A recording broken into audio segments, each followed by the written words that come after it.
네, 아름다워지는 시간. 아름다워지는 시간 봉가 아시부 2부가 시작했습니다. 네, 오늘 얘기해볼 주제는요, 지방 흡입술과 종아리 성형입니다. 종아리. 아니 종아리 성형은 이게 보톡스 이런 거 말고도 다른 게 있나 봐요. 근데 예전에 지혜 씨가 왜 다리보험 가입했었다고. 네네. 그게 예전에 진짜 이슈가 좀 됐었어요. 있었어요. 저희 샵 때 서지영 씨랑 저랑 이제 다리 스위트 때 둘 다 하신 거예요? 우리 회사에서 우리 월드뮤직에서 해줬잖아요. 우리가 또 스위트 할 때 다리가 어마어마하게 이뻤거든. 나 사라랑니까 하고 막 춤출 때 있잖아. 다리가 쭉 뻗어가지고 난리가 났었거든요. 아니 왜 웃으세요? 진짜예요. 그래가지고 그때 이혜영 씨에 이어서 2호로 저희가 다리 보험에 가입을 했었는데 이게 웃을 일이 아니야. 나 사라랑니까 이럴 때 죽었어요 진짜. 어디 보험회사예요, 그거는? 근데 저희 그 회사에서 진행을 한 거라서 근데 그 기간은 아마 제가 알기로는 끝난 걸로 알고 있긴 한데 그때 이제 다리 보험 이런 게 있었어요. 몸 왜냐하면 이제 그 부분이 다치면 활동의 지장이 있으니까 그만큼 저희가 이제 핫한 그런 또 시절이 있었거든요. 아니 그러면 그거를 이제 어쨌든 보험이라는 건 거니까 네. 가입비라는 게 있었다는 거 아니야? 가입을 하고 거기서 만약에 외상이 있거나 뭐가 있으면 그걸 이제 받는다는 건 거죠? 그렇죠. 이제 가입비가 있고 다쳤을 때 보험금이 나온다는 거죠. 근데 그만큼 다리가 예뻤다는 얘기 아니에요? 그 얘기가 포인트예요. 중요한 거는 요 다리를 어떻게 보여드려야 되나? 다리 한번 보여드려야 돼? 벗을 수도 없고 어떻게 하나? 참나. 하여튼 저희 뭐 검색해 보시면 저 이쁜 다리 보실 수 있습니다. 청취자 여러분들은 못 보시겠지만 저는 지금 살짝 보고 있거든요. 이렇게 본다고 뭐 발밖에 안 보여, 발가락밖에 안 보이는데. 강남다리입니다. 강남다리. 어쨌든 여기 또 이제 계속 우리가 이제 1부에 이제 이야기했던 것도 이제 이어가면서 2부 때는 이제 다리 얘기를 좀 해볼 텐데 예쁜 다리 유지 비법 좀 풀어달라고 또 작가님이 올려주셨어요. 근데 이게 사실은요 유지 비법이라고 하다 보니 하기는 좀 뭐한 게 이게 사실 계속 그 다이어트 있죠. 살찌면 안 돼요. 다리 관리도 마찬가지. 그리고 이제 예쁘게 서 있는 자세가 되게 중요한 것 같아요. 예, 저희는 이제 사진을 많이 찍고 방송을 많이 하다 보니까 그냥 일자로 서 있을 때 대부분 이제 저희 세대는 어머니들이 이제 많이 업어주셨잖아요. 그래서 다리가 사실 좀 많이 벌어지는 부분들이 많은데 서 있을 때 약간 이제 다리를 X자로 이렇게 하거나 이렇게 서 있으면 훨씬 더 이쁘게 보이죠. 또 보여지는 걸 잘 예쁘게 보이면 또 이뻐 보이니까 그렇게 유지를 하시면 될 것 같고요. 뭐 이 정도입니다. 아니 별로 이렇게 별다른 호응이 없으신 근데 공연 것 같은 같은데. 거 하고 나서 다리 많이 부을 거 아니에요. 뭐 춤추고 막 하면. 오히려 그렇게는 안 부어요. 그래요? 움직일 때는 오히려. 집에 가서 자기 전에 뭐 이렇게 뭐 다리 올리죠. 다리 올리고 올리고. 다리 많이 이제 붓기 있을 때는 그 다리를 베개나 이런 데를 높이 해가지고 이렇게 올려두면 붓기가 좀 많이 빠지죠. 네. 종아리 부분이. 맞아요. 네. 아니 힐이 다리에 끼치는 영향이 있다고 생각해요? 힐이요? 저는 오히려 좀 힐을 신어줘야지 다리가 그죠? 이쁜 것 같아요. 왜냐면 이걸 제가 좀 맞아요. 공감을 하는 게 왜 그러냐면 네. 저는 뮤지컬 작품을 했을 때 여장을 많이 했었기 때문에 힐을 되게 많이 신었거든요. 네. 사실 이제 남자 힐이 너무 불편하죠. 왜냐면 이제 서 있을 수가 없으니까 너무 네, 힘들거든요. 네. 근데 이거를 제가 거진 공연을 연타로 해서 이 힐을 좀 많이 이렇게 신었더니 종아리 부분이 이렇게 더 이렇게 섰죠. 올라가는 맞아요. 그래서 되게 긴장을 약간 매끄럽게 되는 그런 느낌을 받았었어요. 그래서 이게 힐을 아무래도 여성분들이 힐을 좀 많이 신는 게 이렇게 좀 이게 종아리 부분에 여기 알이 좀 이렇게 올라가고 그러니까 되려 스쿼트처럼. 그러니까 이 힐을 많이 신어서 종아리 근육이 탄탄해지는 게 아니라 대려 이렇게 올라가는 게 아닌가 싶더라고요. 저는 좀 힐을 그래도 좀 신는 게 오히려 조금 더 예뻐 보이는 데는 도움이 되지 않을까. 그리고 또 긴장되니까 더 다리도 이제 예쁘게 설 수 있고. 그래서 저는 어느 정도의 힐은 강추입니다. 오늘 그래서 저희가 이제 얘기한 대로 이렇게 종아리나 다리에 대해서 좀 얘기를 많이 나눠볼 텐데요. 첫 번째로 좀 질문을 드릴게요. 오늘 주제가 지방 흡입술과 종아리 성형이에요. 종아리도 지방 흡입을 하는지 궁금합니다. 합니다. 음. 네, 지방 흡입을 하고요. 해요? 네, 합니다. 하는데 예. 원체 이 다른 신체 부위와는 달리 이 하지 쪽은 지방층 자체가 얇습니다. 그리고 단층 구조로 되어 있습니다. 그래서 여기서는 욕심을 내게 되면 울퉁불퉁해지는 현상이 아주 잘 생깁니다. 지금 수술 진짜 지방 흡입을 잘해야 되는 거구나. 네, 정말 정교하고 네. 섬세하게 해야 되고요. 그러기 위해서는 우리가 지방 흡입할 때 반드시 캐뉼라라는 걸 사용을 하는데 네, 녹이는 거. 캐뉼라의 직경, 그러니까 굵기죠. 굵기도 아주 가늘고 플렉시블한 거. 아, 뽑아내는 네. 주사 그 바늘 같은 게 캐뉼러라고 하는 네, 거예요? 특수 캐뉼러인데 이게 이제 끝이 뭉툭해서 혈관이나 신경을 다치지 않고 지방만을 이렇게 빼낼 수 빼내는데 있게. 유용하게 돼 있습니다. 아, 근데 이걸 수술을 많이 하는 편인가요? 대중적으로? 종아리가 굵은 분들한테는 이제 원인이 여러 가지가 있겠지만은 이것이 지방 때문에 종아리가 굵을 수도 있고, 네. 그다음에 근육이 발달돼서 종아리가 굵을 수도 있고, 때로는 두 가지가 복합돼서 복합형으로 발달된 경우도 있습니다. 그런 경우는 이제 우리가 측정을 해봅니다. 스킨 이렇게 핀칭도 해보고 근육량도 측정해보고 때로는 초음파도 검사해보고 해서 어떤 조직 때문에 종아리가 두꺼워 보이는지 그리고 단순히 두껍다고 못나 보이는 게 아니고요. 전체적인 이런 흐름입니다. 그러니까 이 라인의 흐름이 두껍더라도 왠지 모르게 이뻐 보일 수 있어요. 종아리가. 근데 가는데도 안 이뻐 보일 수 있죠. 그죠? 맞아요. 뭔지 맞아요. 아시죠? 일자인데 네. 뭔가 이렇게 막 새끈한 그런 게 없어. 그래요. 그래서 결국은 이 아킬레스건이 있는 그 복숭아뼈 위에 맞아. 있는 부분 거기가 아킬레스건. 가늘어야 됩니다. 맞아. 그게 핵심이에요. 그 남자분들이 거기 딱 팔목을 있잖아요. 손가락을 이렇게 네. 1번 손가락, 3번 손가락으로 싹 돌렸을 때 종아리가 싹 잡히는 여자가 제일 예쁘다고 막. 내가 가늘잖아. 아, 또 갑자기 본인 자랑을 해요. 아니 진짜 발목 진짜 나도 가늘거든요. 가늘잖아. 나도 가늘잖아. 그래. 아니 진짜 나도 남자친구 이게 가늘어. 어머 진짜로. 나 잡혀. 가늘어. 잡혀. 가늘어. 웬일이야 거의. 그래서 그래요. 어머 세상에네. 호영 어머 씨가 자랑을 진짜 만하네. 가늘다. 응, 가늘어요. 어머 그러네요. 다리만 봐가지고는 여자 다리 같아. 그래서 제가 힐을 신었을 때 예쁘다. 맵시가 좀 나더라고요. 진짜 예쁘겠다. 응. 아 그래요? 아 근데 제가 예전에 무슨 방송에서 본 게 있는데 종아리 성형인데 어떤 선생님이 아킬레스 그쪽을 다 이렇게 수술을 해가지고 걷지를 못하게 했어. 그리고 얇게 수술한다고 아, 수술 퇴축술. 그 뭔지 알죠? 그 무슨 얘기죠? 뉴스에서 난리 났었어요. 그래가지고 그 선생님이 수술 무슨 퇴축술이 이 수술인데 다리 얇아지는 수술이라고 했는데 나중에 사람 못 걷는 부작용 환자들이 너무 많이 나와가지고 그래서 막 피투스탑에 나와가지고 난리 네, 났었거든요. 그게 이제 제가 기억하기로 90년대 중후반부터 2000년대 초까지 네. 우리나라 종아리 수술이 아주 붐업을 이뤘었습니다. 맞아요. 그때 유행이었거든요. 제가 그 레지던트 수련 받을 당시인데 네. 저를 성형외과 의사를 만들어 주신 우리 교수님께서 이 종아리 수술에 권위자셨어요. 네네. 함자가 서인자 석자. 서자 서인, 인자 석자. 네네. 예. 지금도 이제 대학에서 이제 서인석 교수님. 계신데 네. 그분께서는 그 종아리 근육 퇴축술의 세계적인 권위자입니다. 네.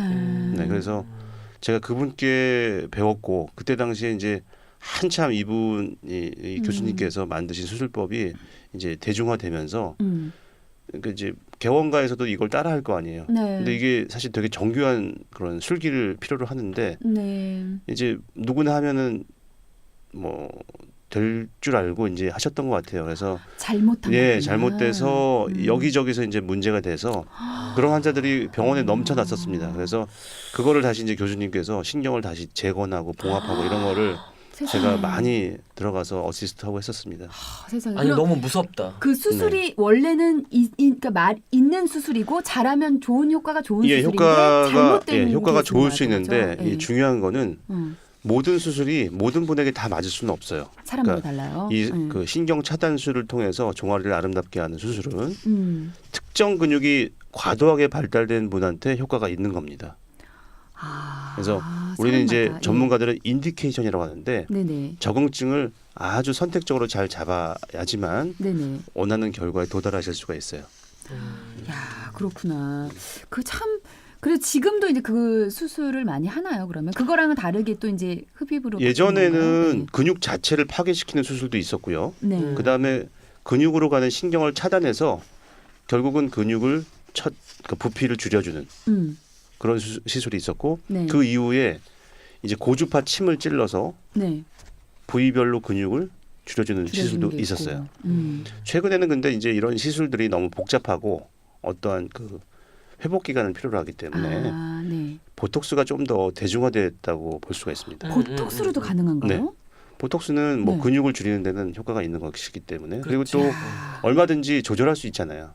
그리고 네. 다른 수술 같은 경우는 특정 근육에 대해서 좀 어그레시브하게, 그러니까 좀 과도한 효과를 만들 수도 있는데 보톡스는 조절할 수 있고 다시 또 리버스블 하죠. 그러니까 다시 원상복귀가 네, 될 수가 네, 있기 네, 때문에 네. 필요한 만큼 조절할 수 있습니다. 근육량에 따라서 그러면 다르게 주입을 하는 그렇죠. 건가요? 네, 그래서 음. 과거에는 수술이나 시술이 많았다면 요즘에는 보톡스 같은 주사요법이 그래요. 좀 대중화되고 맞아. 있는 것 같습니다. 근데 어떤 분이요. 안녕하세요. 제 친구가 종아리 보톡스를 맞은 후에 걸을 때 힘이 좀 빠진다고 하던데 심리적인 걸까요? 보톡스는 부작용이 거의 없다고 봐도 되는 거죠? 라고 여쭤보셨어요. 그럴 수 있습니다. 네. 그럴 수 있어요? 네. 그래서 저희가 이제 보톡스 시술을 할 때 미리 한번 여쭤보는데 이분이 뭐 만약에 현대무용이든 무용을 하실 수 있잖아요. 댄서일 수도 있고 그런 경우 특히 발레 하시는 분들은 이렇게 발을 토. 네네. 토 슈즈를 신고 이렇게 해야 신죠. 되잖아요. 네. 네네. 그런 경우는 보톡스를 권하지 않습니다. 근력이 떨어집니다. 아니 저 아는 언니도 너무 힘이 없어갖고 무슨 병이 있는 줄 알고 막 온갖 검사를 다 받았어요. 병원에 가서. 네. 알고 보니까 보톡스를만 잘못 맞았죠. 그런 그리고 경우가 있었더라고요. 우리가 이제 종아리 근육이 네. 세 가지 근육으로 이루어지잖아요. 내비복근, 외비복근, 그다음에 가자미 모양으로 생겼다 해서 가자미근. 네. 세 가지 근육이 밑으로 이렇게 내려가서 아킬레스건을 이루고 그게 발뒤꿈치 뼈와 연결이 됩니다. 근데 이 근육이 이렇게 수축과 이완을 반복을 해줘야 하지 이 다리 쪽에 있는 네. 정맥이 밸브에 의해서 혈액순환이 되는 겁니다. 네. 위쪽으로 피를 이렇게 쫙 올리는 건데 이게 기능을 제대로 못 해주게 되면 계속 혈액이 적체가 되는 겁니다. 그래서 결국은 정맥류가 생길 수도 있고 네. 다리에 피로감이 생길 수도 있는 거예요. 아 그렇구나. 네. 제가 그렇게 다리에 피로감이 많이 있어요 요즘에. 그래요? 진짜로. 종아리 운동, 스태퍼 같은 거 하시고요. 주무실 때는 항상 아까 지혜 씨 말씀하셨지만 다리 다리를 올리고. 심장보다 높게 베개를 한 2개 정도 올려놓고 주무시면 아침 일어날 때 하지 무게, 그러니까 이 무거운 느낌이 훨씬 더 줄어드실 덜한다. 거예요. 네. 아니 보톡스 얘기를 나오셨는데 우리가 그때 이제 뭐 얼굴에도 맞았던 조각 주사 얘기를 했었잖아요. 근데 이게 종아리에도 조각 주사가 있다고 이제 그렇던데 이게 그럼 보톡스하고는 어쨌든 조금 차별성이 좀 있는 거긴 있는 건가 보죠? 네, 조각 주사는 이제 지방을 대사를 시켜서 피하 지방을 녹여내는 주사입니다. 네, 그리고 보톡스는 발달된 근육의 부피를 근육을, 줄여주는 효과를 갖고 그러니까 있는 근육을 거고요. 줄이는 거랑 네. 지방을 녹이는 지방을 거랑. 녹이거나 다른 네. 거니까. 그러니까 얼굴에 놓듯이 다리에서도 종아리에서도 똑같이 적용될 수 있어요. 요약을 하면 네네. 아까 전에 이렇게 종아리도 지방 흡입을 할 수 있다고 그랬잖아요. 네네. 그러니까 지방 분해 주사도 그런 지방 타겟이 지방인 거고 아. 보톡스랑 이제 네. 그 신경 퇴축술은 그런 타겟이 근육인 근육이니까 거고. 아 부위가 다른 부위에 거구나. 따라 부위별로 다른 다른 접근하는 거지. 거고요. 음. 이거를 이제 확인하는 방법은 이제 까치발로 서보면 오. 근육이 보이면 이게 근육이 커서 그런 거고 그래도 이제 지방이 이렇게 가려져서 근육이 보이지도 않는데 부피가 크면 이제 지방이 이제 많이 있는 거기 때문에 거기에 따라서 이제 치료를 이제 다르게 그러면 할 수 두 개 동시 있습니다. 일타쌍피 가능할까요? 가능하죠. 두 개 다 동시에. 네. 아 그럼 극대화 되는 거예요 효과가? 그렇죠. 야 요거 괜찮네. 이것도 굉장히 솔깃하게 할 수 있을 것 같아. 근데 그러게. 이제 실제로 이제 그 두 개가 한꺼번에 필요한 그런 분은 매우 없어요? 극소고요. 아니 근데 진짜 이제 그 종아리 얘기를 이제 하다 보니까 아까 그 지방 흡입에 대해서도 이제 얘기가 나왔는데 저는 지방 흡입술에 대해서 좀 더 많이 여쭤보고 싶어요. 이게 그 지방 흡입과 관련해서 이제 앞서 다뤘던 개미허리 편과 엉덩이 성형술에서 얘기를 많이 나눴었는데 종아리 부분도 지방 흡입이 있고 그러면 지방 흡입이 또 되는 부위가 어디 있나요? 지금 다 되는 건가요? 그럼 얼굴도 지방 흡입이 되고 그렇죠. 네. 또 어디가 되는 거예요? 다 지방이 안 있는 되는 부위는 건가요? 다 되죠. 야, 진짜 안 되는 데가 없구나. 저는 솔직히 종아리는 지방 흡입이 잘 안 될 줄 알았었어요. 왜냐면 약간 이제 물론 이제 살이 있긴 있지만 보통 힘을 주면 어쨌든 근육이라는 게 더 많이 있을 것 같아서 덜 될 줄 알았는데 지방 흡입술 그러면 이런 거는 할 때 요 부분만 전신 마취를 하나요? 아니면은 뭐 수면 마취를? 되게 이런 뭐 종아리 한 부분만 시술을 할 때는 수면 마취합니다. 시술 시간이 1시간을 넘지 않거든요. 근데 선생님 저는요 그 지방 흡입술에 대해서 사실 부정적인 시각도 많이 있는 것 같아요. 그 빼고 나서 나중에 살이 다시 쪘는데 몇 배로 더 쪘다는 얘기도 있었고 그리고 지방 흡입 후에 막 울퉁불퉁돼서 피부가 막 완전히 이렇게 막 비포장도로 된 것 같다. 뭐 이런 후기도 진짜 간간히 봤었거든요. 근데 요거는 왜 그런 건가요? 일단 뭐 지방 흡입하고 나서 이렇게 네. 많이 이제 살이 더 쪘다고 하는 거는 그런 뭐 상실감 때문에 그걸 보상하기 위해서 더 많이 먹어서 그러는 거죠. 먹어서. 정말 일단 더 먹어. 메타실세 네. 이런 거예요. 원래는 사람 몸도 어느 정도는 그런 기구랑 기계랑 똑같이 이렇게 인풋과 아웃풋이 있는데 네. 이제 아웃풋보다 더 많은 게 들어가면 결국에는 이제 저장이 될 수밖에 없어요. 그렇구나. 그리고 이제 그 뭐 울퉁불퉁해질 수 있는 거는 이제 시술하는 그런 테크닉의 문제인데 너무 좀 욕심을 많이 내서 많이 한꺼번에 많이 뽑으려고 그러면은 그치. 반대로 이제 요철 현상이라고 하죠. 불퉁불퉁해지는 그런 빈도가 높아질 수밖에 없고요. 네. 근데 실제로 이렇게 생각을 해보면 지방 흡입이라고 하는 것 자체가 이제 보통 이제 다이어트, 이제 우리 식이 조절도 같이 하게 되는데 그거를 이제 모든 분들이 다 이렇게 몸이 좀 날씬한 편이라서 이렇게 이미 운동으로 갖출 수 있으면 좋겠지만 안 되는 분들이 있단 말이에요. 그런 분들한테는 그런 동기부여를 할 수 있는 상당히 좋은 방법이라고 저는 생각을 해요. 그래서 어느 정도 이제 몸 체형을 만들고 나서 그걸 유지하기 위해서 계속 운동이나 식이 조절을 할 수 있는 그런 동기가 되는 거죠. 근데 이제 그것도 궁금한 거야. 울퉁불퉁 되는 거. 그거는 어떻게 된 거예요? 그 잘못 수술이 된 건가요? 아니면 과해서 그런 겁니다. 과해서. 과하게 뽑은 거예요? 그러니까 뭐냐면 네. 지방이 이제 많이 부풀면 음. 얕은 층 지방, 깊은 층 지방이 다 늘어납니다. 그죠? 음. 우리가 얕은 층 지방을 한 3, 4mm 정도는 남겨놔야 깊은 층 지방에서 설령 조금 울퉁불퉁해도 이게 커버가 감춰집니다. 되는데. 감춰집니다. 근데 너무 얇게 여기를 다 빼놨구나. 이거를 모든 층에 대해서 지방을 너무 과하게 뽑아버리면 이게 우리 속된 말로 캄프라치가 안 되는 거예요. 캄프라치가 안 되면 예. 큰일 나지. 캐모플레이지. 이게 감춰지지 캐모플레이지가 안 되기 네? cover up. Cover up. 제 발음이 그렇죠. 저 이거 그래서 우리가 논쟁을 할 때는 저는 사실 지방흡입을 오래 해왔지만은 네네. 많이 빼서 빼내는 것보다도 얼마나 잘 남기느냐가 중요한 거고 진짜 명이시다. 포인트는 라인을 만들어주는 거지 우리가 양으로 승부하는 게 아니에요. 맞아요. 마른 게 꼭 지방 예쁜 흡입은 것만은 그렇지. 아니니까요. 예. 그래서 많이 추출한다고 이게 되는 게 아니고. 나올 때는 나오고 들어갈 땐 근데 제 몸을 잘록하게 들어가서 나올 이렇게 때는 우리가 하지 마시고요. 라인을 잡아주는 이게 지방 라인을. 우리가 라이포 스컬프처라고 하는데 라이포는 지방이라는 뜻이고 스컬프처는 조각한다는 의미입니다. 그래서 지방을 조각하는 의미로 우리가 접근을 해야지 이게 무슨 살을 빼려는 의미로 접근하시면 안 돼요. 그렇죠. 네.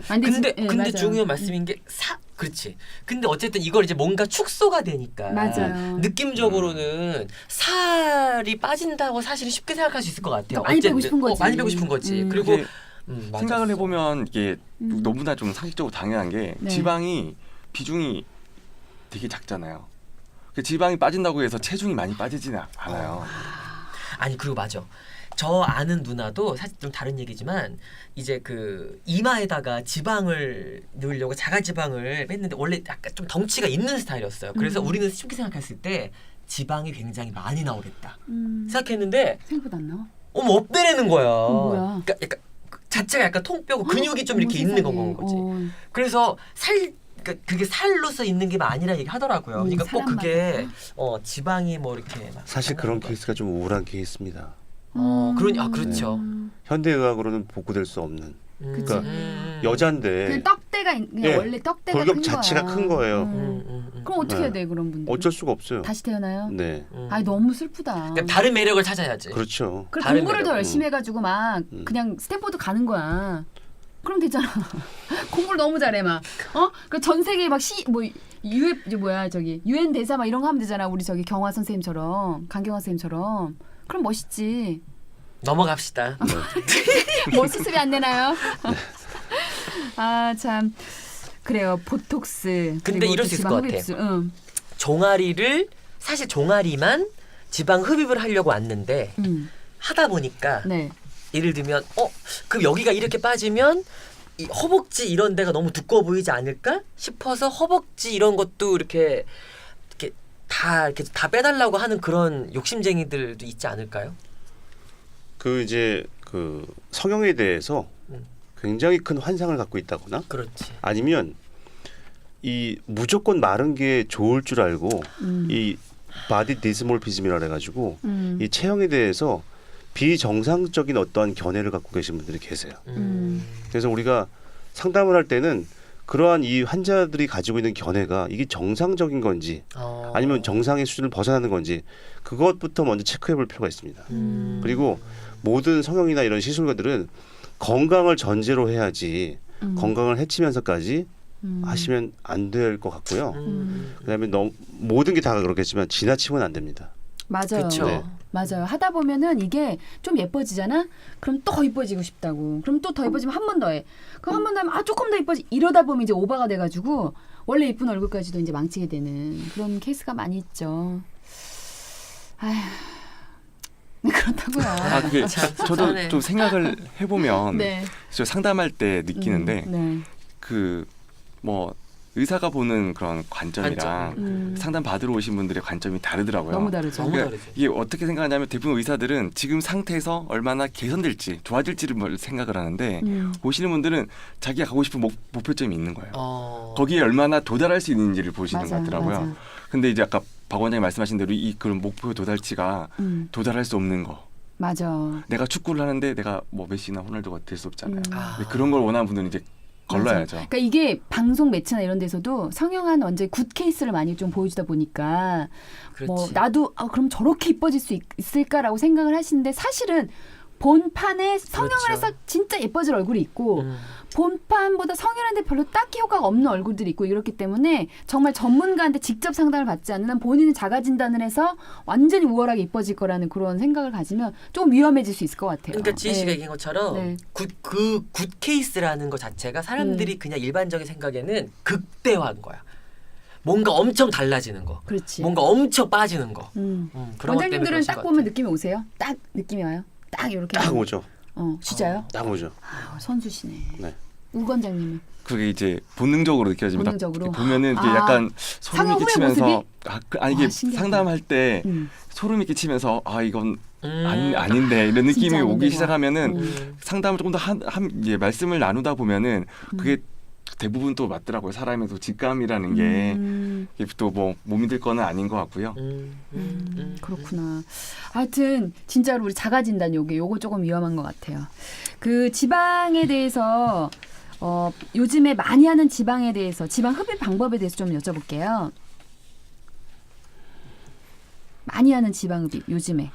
그 지금 전반적으로 지방 흡입은 이제 여름이 이제 되면서 이제 네. 러브 핸들이나 이제 허벅지 안쪽 이제 비키니를 많이 입으시기 때문에 여성분 기준으로는 그렇게 좀 많이 뽑으셨어요. 그 뽑는 부위도 뭐 바깥쪽에 승마살 이쪽도 좀 원하시고. 근데 이제 뭐 병원마다 뭐 그런 주로 하시는 그 병원마다 이제 특징적인 그 추구미가 다 다르고 저희 같은 경우는 그런 아예 체형에 대해서 관심을 가지고 오신 분들이 많기 때문에 상담도 좀 약간 그쪽 방향에 맞춰서 하고 있어서 지금 이제 선생님 말씀해 주시는 이제 많이 하는 부위 뭐 이렇게 네. 많이 하는 부위 말씀해 주신 거구나. 네. 그 방법이 뭐 여기 본국만에 뭐 이렇게 많이 하는 방법들도 있는 건가요? 저 같은 경우는 사실은 네. 뭐 워낙 기계를 좋아하다 보니까 기계를요? 네네.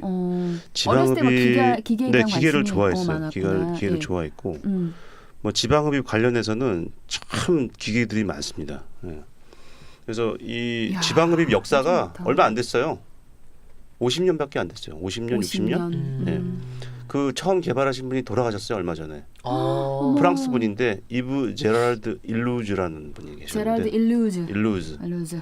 예. 제가 그분한테도 잠깐 배우러 간 적도 있고 했는데 어찌됐든 그분이 지방흡입을 처음에 이제 개발하고 나서 다양한 장비들이 개발됐어요. 뭐 레이저 지방흡입도 있고 네네네. 초음파 아큐 스컬프. 그것도 아큐스컬프도 지방 뽑는 그 거죠. 레이저 지방흡입 중에 한 하나고. 가지입니다. 네. 그리고 초음파 지방흡입법도 있고 전동 지방흡입도 있고 전동. 체외 지방흡입도 있어요. 또 체외 지방이 체외에서 이제 초음파를 안에 그러니까 지방 속 깊은 층에다가 쏘는 이렇게 거예요? 쏴서 지방 세포를 터트리는 겁니다. 그러면 그 그냥 우리 체내에서 빠져나가요? 그러면 그걸로? 이제 결석 있을 때 밖에서 골프파 네네. 치듯이 지금 뭐 이렇게 보시면은 다양한 장비가 있잖아요. 뭐 이런 장비들을 전반적으로 이렇게 잘 활용을 해줘야 되는데 이 하나의 장비가 만병통치약이 될 수는 없어요. 야. 네, 그래서 부위별로 환자에 따라서 이런 걸 이제 선택해서 그런 생각이 들어요. 이 기계들도 계속 업그레이드가 됐잖아요. 그러니까 네. 단점을 보완하는 거잖아요. 그러니까 지금 네. 이제 요게 지금은 베스트지만 나중에 후에 보면 약간 이제 뭐 그 후에 뭐 어떤 단점들이 있더라. 그럼 또 이제 그게 보완이 돼서 나오고 그러다 보니까 이제 계속 이제 더 좋아지긴 하는데 요즘에 가장 많이 쓰는 지방흡입 방법이 저희 병원에서는 이제 개인적으로 레이저 지방흡입법과 레이저 전동 지방흡입을 주로 이제 많이 사용하고 있습니다. 전동 지방흡입. 네. 야. 그다음에 이제 지방을 뭐 단순히 뽑아서 버리는 경우도 있지만은 요즘은 이제 지방이 줄기세포의 보고이잖아요. 네네. 뭐 우리가 줄기세포를 골수에서도 뽑을 수 있고, 지방에서. 그다음에 뭐 우리 제대열에서도 뽑을 수 있고, 네네. 혈액에서도 추출할 수 있는데 이 골수나 제대열보다 지방에서 추출할 수 있는 효율이 훨씬 높습니다. 많아요. 네, 음. 우리가 골수보다는 뭐 1000배, 야. 100배, 100배, 1000배. 그다음에 제대열보다도 훨씬 더 많은 그런 수율을 얻을 수 있기 때문에 네. 지방이 이제 버려야 될 쓰레기가 아니고 줄기세포의 보고입니다.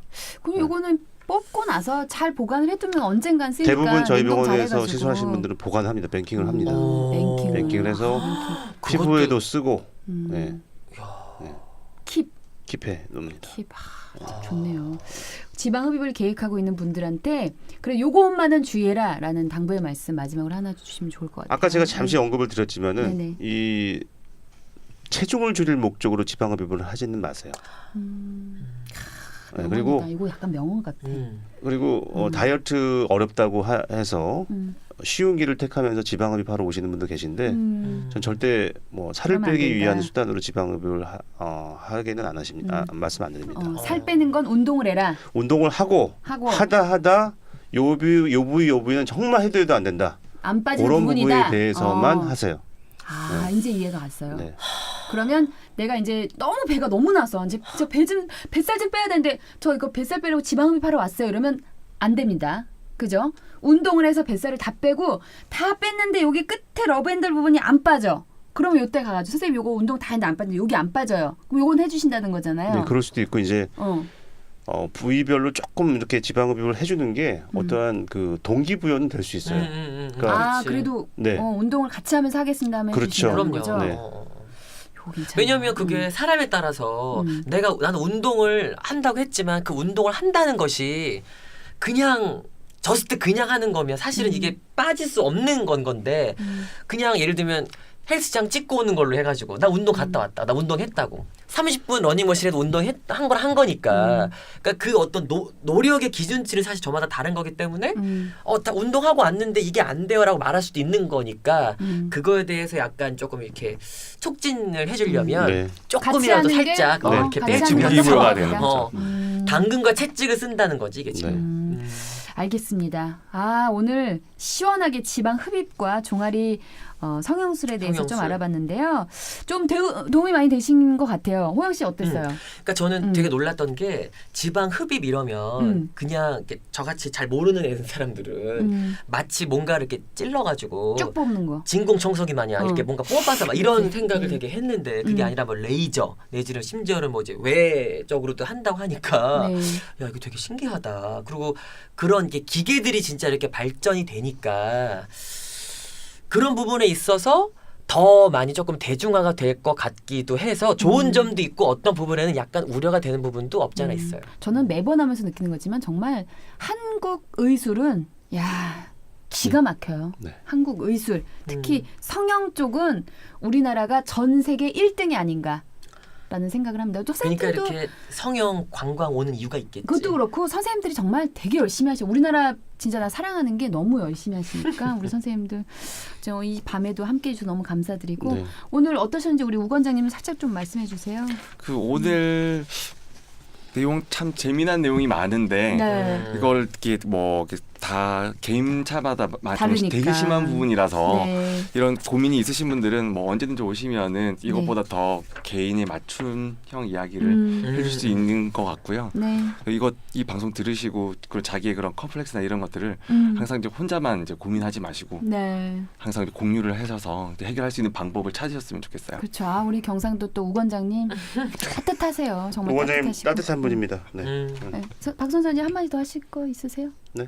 요 정도 마무리 질까요? 네, 네, 네. 네, 감사합니다. 다음 주에도 좀 나와주세요. 오늘 너무 즐거웠습니다. 즐거웠어요. 네, 오늘 준비한 내용은 여기까지고요. 다음 주에 만나도록 하겠습니다. 아름다워지는 시간 본가 여기서 마치도록 할게요. 네, 아시봉과 함께 아름다워지세요. 다음 주에 만나요. 안녕.